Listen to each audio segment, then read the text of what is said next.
নমস্কার, news18bangla.com আপনাদের সবাইকে স্বাগত জানাই। আমরা পুজোর প্রস্তুতি দেখতে আজকে এসে পড়েছি দ্বারিকা ভবনে। এই বাড়ির সদর দরজা দিয়ে যখন আমরা ঢুকলাম তখন দেখলাম সদর দরজার ভেতরে বেশ কিছুটা জায়গা জুড়ে পরিবারের সদস্যরা বসে হৈ হৈ করে গল্প করছেন। আজ রবিবারের সকাল। এমনই তো হয় যৌথ পরিবার, এমনই তো যৌথ পরিবার আমরা দেখে এসেছি এতদিন ধরে। এই যৌথ পরিবারে দুর্গাপুজো, সে তো আরো কত বড় হইচই এর ব্যাপার, সে আর নতুন করে বুঝিয়ে বলতে হয় না। 168 বছর ধরে এই দ্বারিকা ভবনে দুর্গাপুজো হয়ে চলেছে। তবে এই বাড়ির দুর্গাপুজোয় আছে অনেক অনেক নতুন বৈশিষ্ট্য। সপ্তম পুরুষ এসে গিয়েছেন, তারাও সমানভাবে উপভোগ করছেন এই বাড়ির দুর্গাপুজো। আসুন আমরা দেখে নিই যে এবাড়ির সদস্যরা, এবাড়ির কড়িবর্গা, এবাড়ির ঠাকুর দালান, এবাড়ির উঠোন কি গল্প বলে, কোন দুর্গাপুজোর কথা বলে।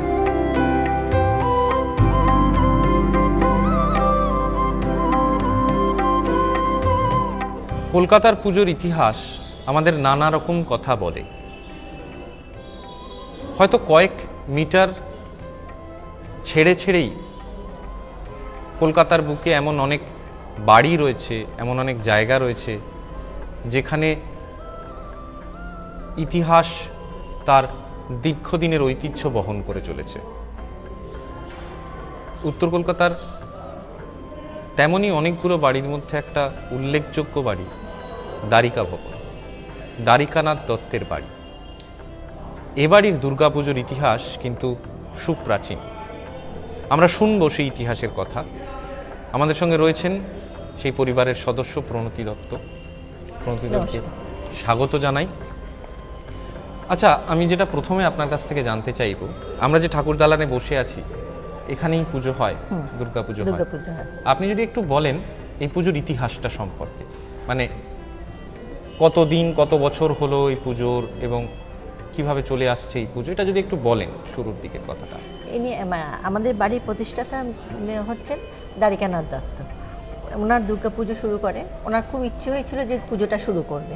উনি ভেবেছিলেন যে আমি কিন্তু মানে চণ্ডী রূপে ঠাকুর আমি পুজো করব না, উনি অভয় শান্তি রূপ চেয়েছিলেন এবং সেটা স্বপ্নাদেশ পেয়েছিলেন যে শিবের কোলে মা বসে আছেন। এই পুজোটা আমরা পুজো করব 168 বছর। আচ্ছা, 168 168 বছরের পুজো, মানে আমি 167 হয়ে গেছে মানে ওই 1854-55 সময় থেকে শুরু হয়েছে পুজো। এবার আমি যেটা জানতে চাইবো সেটা হচ্ছে যে এই যে আপনাদের বাড়ি, আমি শুরুতেই যখন ঢুকলাম সেই সময় দেখলাম যে সবাই বেশ একসঙ্গে মিলে, রবিবারের একটা সকাল, এরা সবাই আড্ডা দিচ্ছে, একসঙ্গে আছে। আপনারা সকলেই এই বাড়িতে থাকেন এবং এই বাড়ির পরিবারের সকল সদস্যরা। মানে যেটা জানার সেটা হচ্ছে যে এই একসঙ্গে থাকা এবং পুজো, এই পুরো ব্যাপারটার মধ্যে কি মানে যে ওয়ার্মটা, যে আনন্দটা লুকিয়ে আছে, সেটা কিরকম ভাবে আপনারা দেখেন, আপনারা কিভাবে উপভোগ করেন পুরো বিষয়টা? আমরা এই জিনিসটা খুবই সত্যি ছোট থেকে, আমার যখন বিয়ে হয়েছে 18 বছর বয়স আমার বিয়ে হয়েছে, তখন থেকেই আমি এই দুর্গাপুজো উপলব্ধি করছি। খুবই ভালো লাগে। পুজোর ভোগ রাগ আমরা নিজেদের হাতে করে পদ্ম ফুল ফোটাই, ভোগ রাগ সাজাই, ফুল পরাই, পুষ্পাঞ্জলি দেওয়া, আরতি দেওয়া। এখানে আমাদের সন্ধি পুজো হয়, এখানে একটা ঝাড় প্রদীপ জ্বলে, সেই প্রদীপটায় আমরা এবং আমাদের ছেলেমেয়েরা সবাই প্রদীপে সলতে দেয়, মোমবাতি জ্বালে, আমরা ধুনো পোড়াই। খুবই ভালো লাগে, আমরা আনন্দ দেয়। একটা জিনিস দেখলাম এখানে এসে, এই বাড়িতে এসে, যে এবাড়ি ঠাকুর দালানে কিন্তু এখনো মায়ের মূর্তি নেই। তার একটা কারণ আছে, আমি সেটা অফ ক্যামেরা জানতে পেরেছি। সেই কারণটা প্রণতি দেবীর কাছ থেকে জানতে চাইবো, যে এখানেই তো ঠাকুর বানানো হতো। ওই লকডাউনে, করোনার সময় লকডাউনে হওয়াতে কুমোরদের ছিল না, ওদের লোকজন কম ছিল বলে সেই থেকে আমাদের ঠাকুর বাড়িতে করা বন্ধ হয়ে গেছে। আচ্ছা, না হলে আমাদের 2020 থেকে বন্ধ হয়ে গেছে। আচ্ছা, এবার 2019 পর্যন্ত ঠাকুর আমাদের বাড়িতেই তৈরি হয়েছে। আচ্ছা, এবার ঠাকুর কবে আসবে? এবার 2রা আশ্বিন আমাদের ঠাকুর আসবে। 2রা আশ্বিন ঠাকুর আসবে। স্বপ্নাদেশ প্রসঙ্গে আমি শুনছিলাম যে দেবী মূর্তি যেটা যিনি পূজিত হন এখানে, তার যে মূর্তি, সেই মূর্তির সঙ্গে স্বপ্নাদেশ এবং যার প্রতিষ্ঠা এই পুজো, তার একটা ইতিহাস জড়িয়ে আছে, সেটা যদি একটু দর্শকদের সামনে বলেন। উনি স্বপ্নাদেশ পেয়েছিলেন যেরকম শিবের কোলে মা বসে আছেন এবং সপরিবারে তার ছেলে মেয়ের সাথেই বাপের বাড়িতে এসছেন। তাহলে বললো যে তাহলে ভালোই হলো, তাহলে আমি মেয়েকেই আহ্বান করব, আমি চণ্ডীরূপকে আহ্বান করব না। সেই থেকেই আমাদের এই শিব দুর্গা পূজিত হচ্ছে। আচ্ছা, এটা কি বৈষ্ণব মতে পুজো? বৈষ্ণব মতে পুজো, আমরা বৈষ্ণব মতেই পুজো করি এবং উনি বৈষ্ণব, আমরা বৈষ্ণবী। আচ্ছা আচ্ছা, আমাদের বংশধর যিনি উদ্ধারণ দত্তেরই আমরা সব পরিবার। আচ্ছা আচ্ছা, মানে ক পুরুষ ধরে এই পুজো চলছে? এটা 7 পুরুষ। 7 পুরুষের পুজো? 7 পুরুষ। আচ্ছা।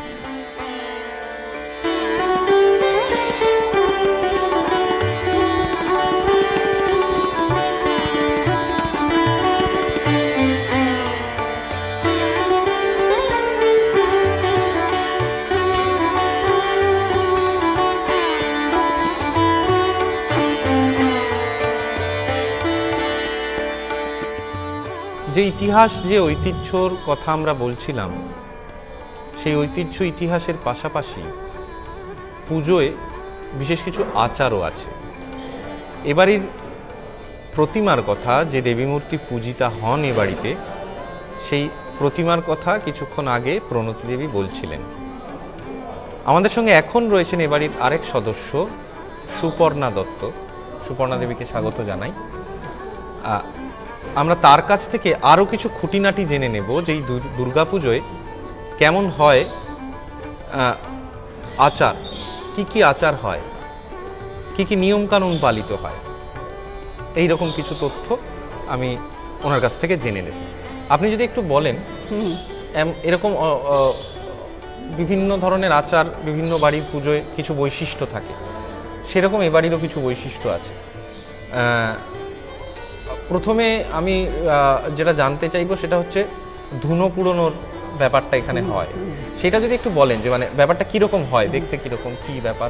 আমাদের এই প্রথম থেকে তো পুজোর সব ভোগরাগ যেমন ঠাকুরের দালানে দেওয়া হয় সেই সব হয়, ওগুলো আবার সব বাউন ঠাকুর হয়, আমাদের যারা পরিচারক আছে ওনারা সব ঠাকুর মানে সব নিয়ে আসা করে পুজো হয় যেমন। তারপরে অষ্টমীর দিনকে আমাদের পুজোর পর ধুনো পোড়ানো হয়। ধুনো পোড়ানোটা হচ্ছে আমাদের মানে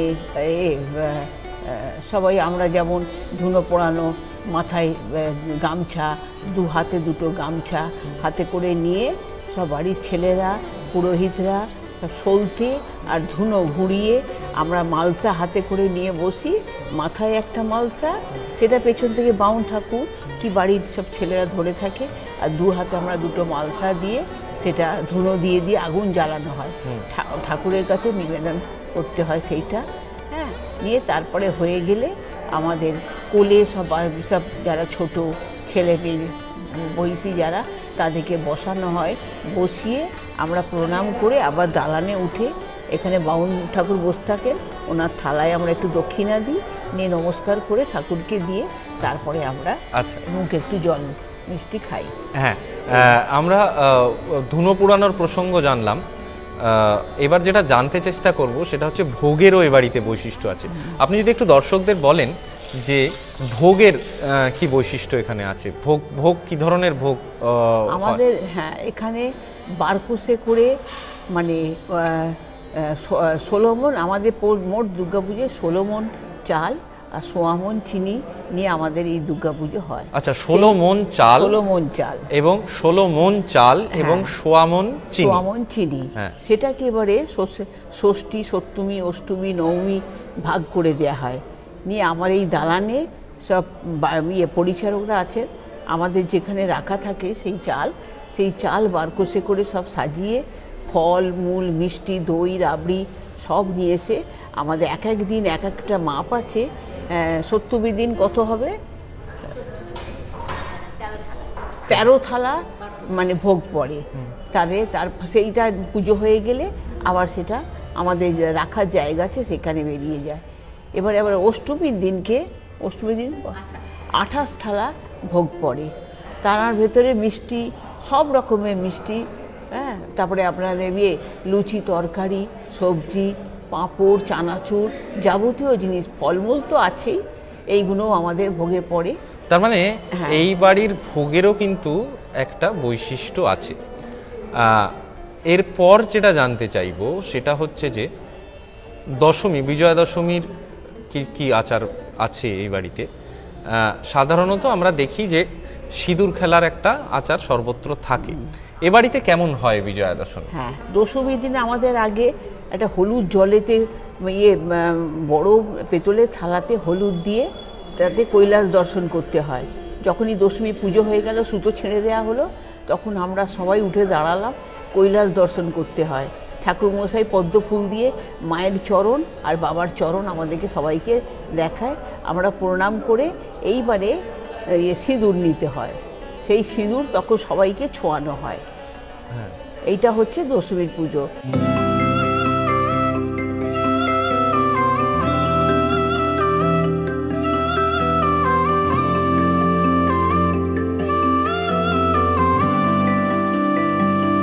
দ্বারিকা ভবনের ষষ্ঠ পুরুষ তারাও পুজো দেখছেন, এই দীর্ঘ ইতিহাস তারাও চোখের সামনে ঘটতে দেখেন। এই দীর্ঘ ইতিহাসের কি সৌন্দর্য তারাও দেখেন চোখের সামনে।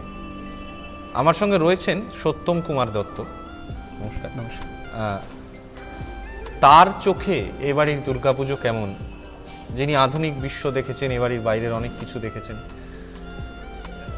সেইটা একটু আমি সত্যম বাবুর কাছ থেকে জানতে চাইব যে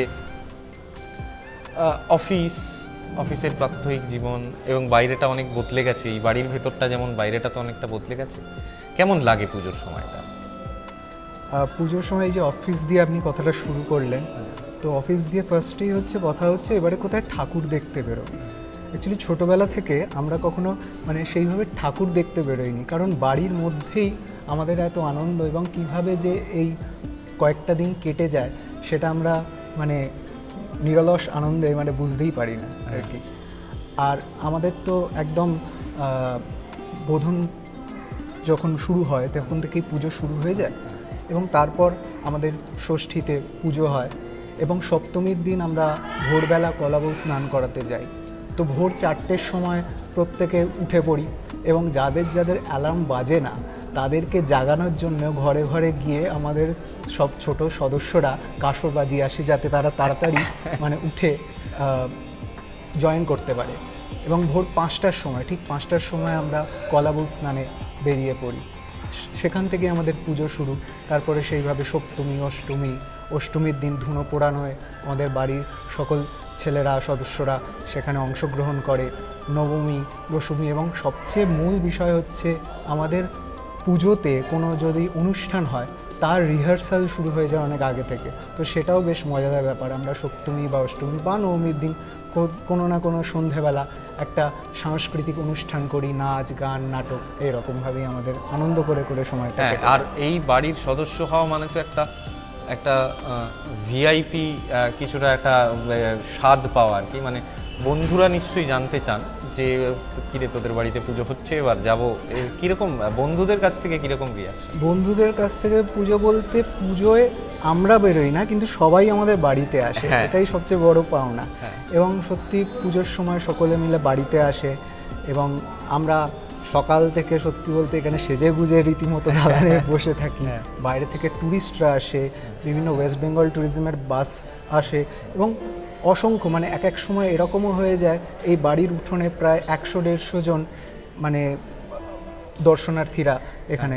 আর আরেকটা জিনিস আমরা সত্যি এটা জানতে হবে যে এত বড় আয়োজন, তার কবজি ডুবিয়ে খাওয়ারও নিশ্চয়ই আয়োজন থাকে।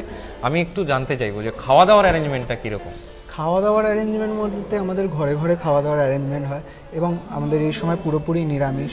তো লুচি, এবং অষ্টমীর দিন তো লুচি, আর অন্যান্য দিন ভাত হয় কিন্তু নিরামিষ। এবং দশমীর দিন আমাদের এখানে আমিষ বা মাছ খাওয়াটা হয়। আচ্ছা আচ্ছা, আমি শেষ যে প্রশ্নটা জিজ্ঞেস করব সেটা হচ্ছে যে এক এক প্রজন্ম যায়, এক এক প্রজন্ম আসে, এভাবেই তো প্রজন্মের পর প্রজন্ম ধরে পুজো চলতে থাকে। কি মনে হয় যে আপনাদের প্রজন্ম বা আপনাদের পরবর্তী প্রজন্ম যারা এখন ইতিমধ্যে এসে গিয়েছেন, সপ্তম প্রজন্ম, তারা সকলে কতটা বেঁধে বেঁধে, কতটা আত্মীয়তায়, কতটা একসঙ্গে থাকা এই পুজো চালিয়ে নিয়ে যেতে পারবে?